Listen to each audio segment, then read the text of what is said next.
This is the Professional Stepdad, a place where we share stories, strategies, and ideas for men just like you to help answer that one important question: how can I be a better stepdad?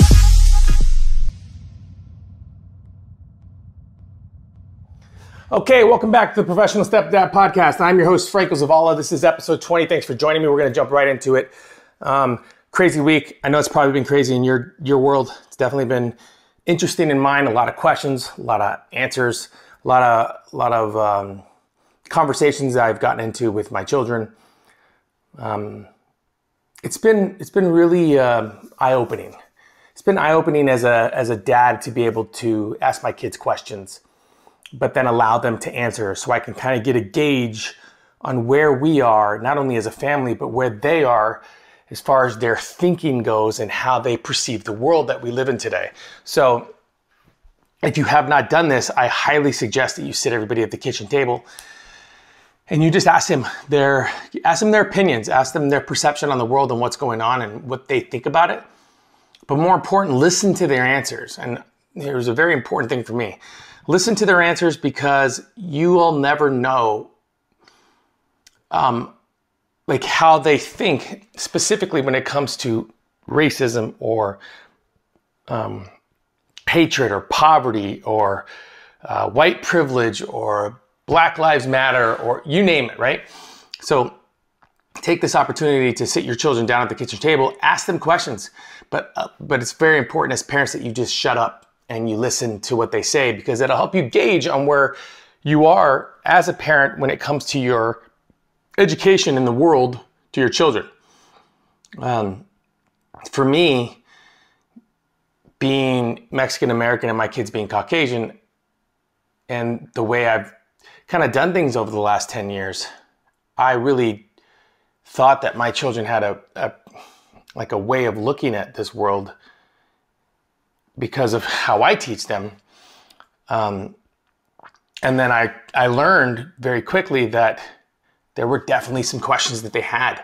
And I was more than happy to answer when it comes to equality and how people are treated and how they're perceived and looked. And it had nothing, it wasn't just Black people, it was white people and Hispanics and male and female. I mean, there's just so much that this situation that we find ourselves in today is much deeper than just one man who was just, murdered by a cop, right? It goes much deeper. It's very political. It's very controversial. People are taking an opportunity to try to build a platform on top of what happened to Mr. Floyd in a way that is only going to benefit them and not benefit a cause, right? So this is why it was important for me to talk to my children about it this week, so they can understand fully what this all of it really means and why it's happening, why it needs to happen. I said it before and I'll say it 1,000 times again: racism and hatred and poverty and pain and all this stuff is taught at the kitchen table within the home. And as a parent, it is our responsibility to reprogram and challenge the way that we were raised and how we view the world, so that we can teach our children better, so the future is better, right? So let's jump in what it means to be a step parent in this situation, right? So it's very hard already as stepdads to be put in a position where we want to be the leader and we want to be the head of the household. And we always feel like we're starting from behind, right? We feel like we're like at a disadvantage almost, to where you don't want to overstep boundaries and you don't want to, step on anybody's toes, or you don't want to challenge how like bio dad or grandparents have like instilled certain values or just values to the kids before you stepped into the picture. Now, you do want to remember this though, that you as the stepdad and as the leader of the home need to have a set of values and a set of standards that will help educate the children for the future on a positive level, so they view and see everybody equal, right? And it is your responsibility as a stepdad to challenge that status quo within the home. And if you see it, if you see that they've been taught a certain way, or they see things a certain way, and you don't agree with it, but you're not. This is very, as you could tell, I'm trying to tiptoe my way through this because I don't want to piss anybody off, but at the same point, I don't give a shit about pissing anybody off, because there are plenty of households and plenty of stepdads that are finding themselves in a position to where they might see things the way I see them, which is, treating kids to not hate and not judge, and to love, and to see everybody as equal. But on the outside, they're being taught something completely different. And that is kind of like something that you're fighting with right now, or something that is a big challenge for you as a stepdad, because you, again, are not wanting to step on anybody's toes. You always feel like you're walking on eggshells, but you want to establish yourself as the leader within the home, right? So that's why it's important to go to this kitchen table conversation. Sit everybody down at the kitchen table and ask them questions so you can kind of get a gauge on where everybody's at, mom included. Get a gauge on where everybody's at, stepdads. Find out where they are in their thinking and how they perceive the world, so then you can navigate the next few months properly and that you're not blindfolded. Chances are, there are a lot of parents, and there are a lot of parents that are in a leadership position, and there are a lot of parents and step-parents that find themselves in a position where they can affect real change within their home. But because they're unwilling to let go of their inherited beliefs, their family can never properly move forward in a positive manner. Letting go of inherited beliefs is big. There are a lot of things that you get from your childhood that you bring into this family that are probably a huge benefit to you. But I'm willing to bet there's also a lot of negative in the way you see things, right? For instance, for me, I'm Mexican American, and I grew up in a family, in an environment where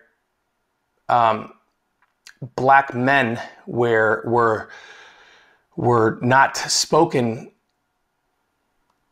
And how do I say this? So, not in a negative, like hating black people way, but always joking and making rude comments about a black man or African Americans in general in a Hispanic family.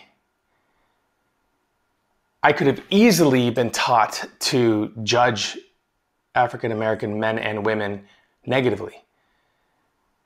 But it did the complete opposite to me. Instead, I understood my best friend Chance, and growing up with him in my life and being introduced to his world and him being introduced to my world. It was very interesting how that worked and how that dynamic worked in my life. And I thank God I did not inherit that gene and that trait from my family where I was very judgmental, or I would make sly jokes about another race for the benefit of a laugh. I never really got that.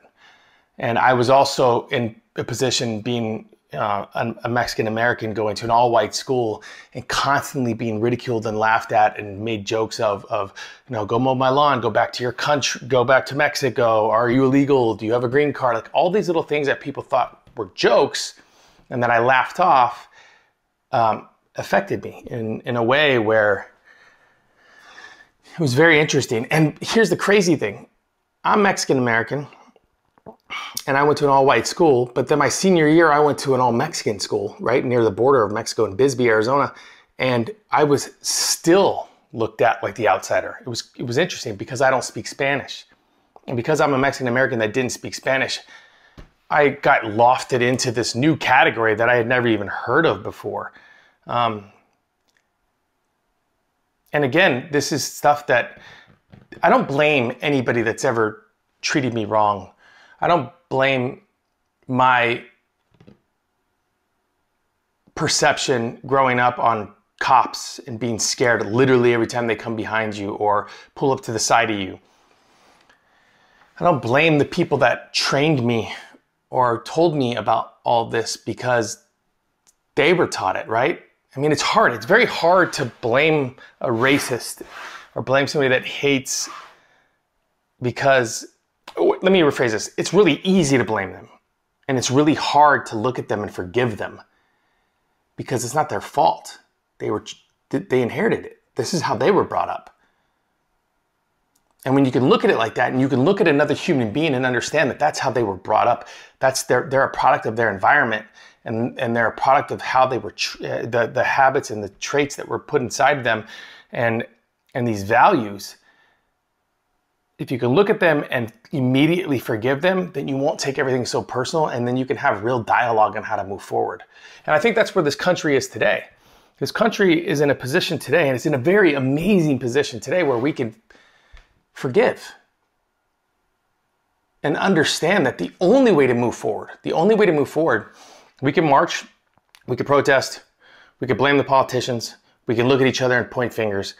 But the bottom line is that if we are not at the kitchen table asking the right questions and having dialogue with our children, nothing will ever change. This will be one of those things that come and go, and then we'll be right back where we were right now, months or years from now. The only way to affect real change is at the kitchen table, period. So stepdads, you find yourself in a position where if you think or you feel like your children need to be educated more, educate them, talk to them. It's not about putting them in, don't sit them at the kitchen table and just preach to them all damn day. Your job as a stepdad is to shut up and listen. That includes your wife and your children, because your job as a stepdad is to sponge up as much information as you can so that you can positively move forward in your family. I mean, that's our objective. Am I right? Our objective is to become this leader in a home. And the only way to do that is to get to know everybody in the home so we can handle each individual person within our home specifically focused on who they are as a person. And if you're not asking the right questions and you're not shutting your mouth and listening and taking in the information, and all you're doing is talking, you'll never get anywhere. This will never work for you, right? So stepdads out there who really want to connect with your stepson, you want to connect with your daughters, you want to connect with your wife, get to know who they are. And the only way you can do that is to shut up and listen. The only way you can do that is to let go of who you were. The man that you need to become within the home is not the man that you were the moment before you stepped into this home. It's like a whole new breed that you have to turn into, right? It's like you have to transform yourself into this whole new person, willing to accept people for who they are, not judge them for where they came from, but at the same time, putting your foot down when it comes to certain standards and values so you can establish a good foundation and move forward, period. Like, that's it. That's the answer. Everything starts at the kitchen table. Shut up and listen. Let people talk. I'm telling you, the quickest way to have real positive effect in your home is to listen to what other people say, do, act, and how they kind of interact with you within that kitchen table environment or within the home, so you could properly understand how to communicate with them, right? Every one of us sends out a signal in communication. For instance, for me, if you want to communicate properly with me, come at me in a way where it's positive. Like, I can feel energy right away. And if I feel bad energy, I probably will immediately reject you because I don't want that shit in my life. But that's something that's nonverbal that I pick up on, and every one of us as humans have certain things that we pick up on and we understand nonverbally that kind of propels us forward within our home and within our life. So for my stepdaughters and my son, my daughters are every one of them is very unique, and my son is on an island by himself because he's the only boy. And I know that there's certain ways to discipline and talk to my son, and I know there's certain ways to discipline and talk to my daughters. I know my second oldest daughter only responds to positive reinforcement.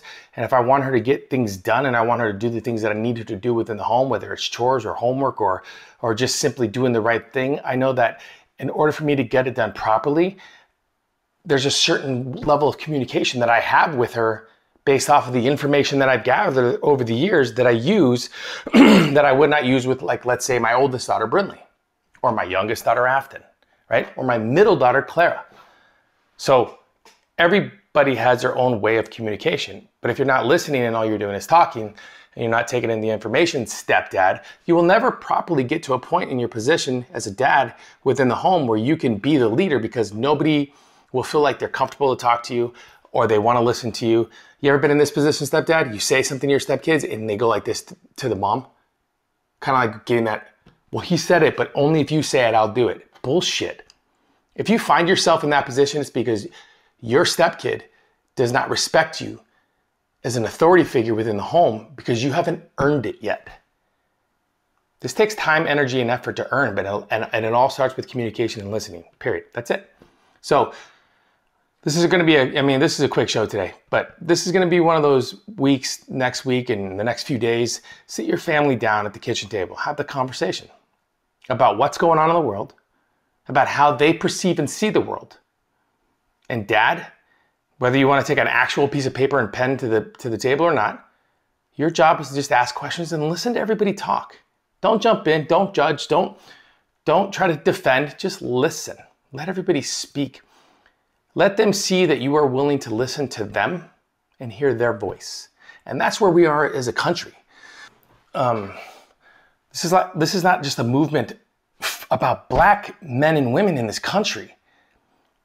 This is a movement that needed to start so people will hear their voice. They'll pay attention. That's the best way I can say it. So think about it like this. Your children in your home, they need to know they're heard. Imagine your kids going their whole life with you in their house and you never listening to them and they never feel like they're being heard. They will rebel against you. Just think about that. Take whatever's going on in this country and simplify it into your home at the kitchen table. Imagine your kids never being heard. They never felt like they were heard and nobody listens to them. How long do you think it will be before they rise up against you? And that might not be like an actual rise up, but that means that they'll start doing things out of the ordinary. They'll start defying what you say. They won't respect you. You'll lose communication with them. And before you know it, you'll find yourself in a position where you're like, I shouldn't be here anymore. So your wife, your husband, your kids, stepdads, listen, shut up and listen. Just take the time, the kitchen table conversation, and ask them questions. I'm telling you, it'll change everything about your world. I promise, because it works for me.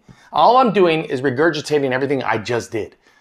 Right? I took the time to sit everybody down and talk. That's it. That's all I did. And I listened. Episode 20. Get back in the same routine next week. Next week's going to be right back to the same old stuff. Same old week, answering questions, conversations. I'm going to get into some cool stuff. So guys, thank you very much for joining. This is episode 20, the Professional Stepdad Podcast. I'm your host, Franco Zavala, and I will see you guys later. Thanks.